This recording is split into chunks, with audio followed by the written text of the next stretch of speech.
네, 종목 중에서 가봤고요. 이번엔 글로벌 인사이드로 갑니다. 글로벌한 이야기 또 들어봐야 되겠습니다. 우리투자증권 동수원 WMC의 서상영 차장이 연결되어 있습니다. 안녕하십니까? 네, 안녕하십니까? 네, 전일 뉴욕 증시 2% 넘게 하락했습니다. 그 주범은 역시 기업 실적들이 악화된 종목들인 것 같은데요. 듀퐁은 9%나 급락을 했다고요? 네네. 어떻게 보셨습니까?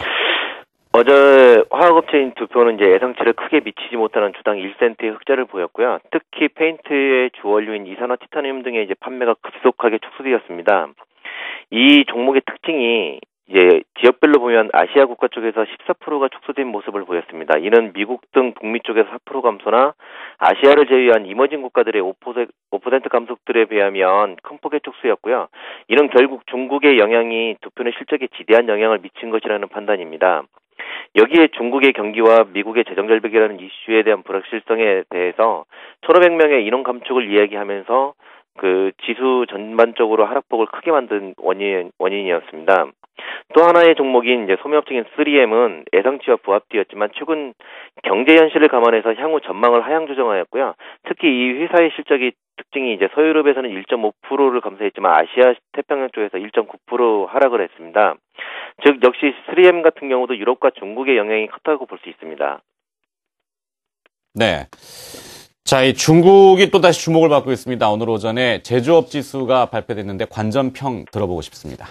예, 중국의 HSBC PMI 지수 같은 경우는 이제 중소업체들의 이제 실태를 나타내는 지수로서 중국 경기의 바로미터라고 볼 수 있는 지수입니다.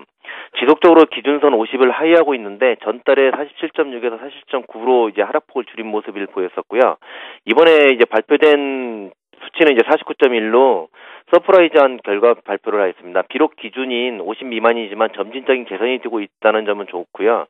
그 세부적인 항목을 좀 살펴보면 신규 주민이 이제 50선에 다다른 모습 속에서 향후 전망도 좋은 모습을 보이고 있고, 비록 이제 고용 시장이 여전히 느리게 회복되고 있다 보니까 전인대 이후에 정책 완화에 대한 기대감을 가지게 하는 모습이라는 판단입니다.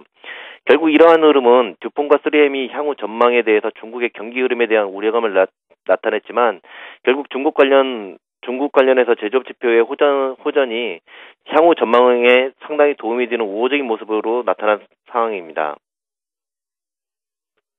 네, 그렇다면 이런 글로벌 이슈들에 기반한 대응 전략을 수립한다면 어떻게 잡을 것이 좋을까요?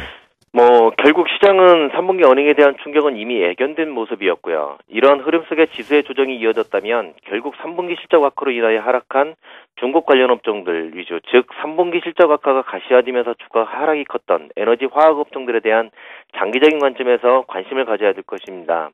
더구나 여기다가 메릴린치 보고서에 따르면 IT와 제약 쪽에 대해서 10월달 들어서 비중을 확대시키고 있기 때문에 이쪽에 관련된 부분들도 신경을 써야 된다고 판단됩니다.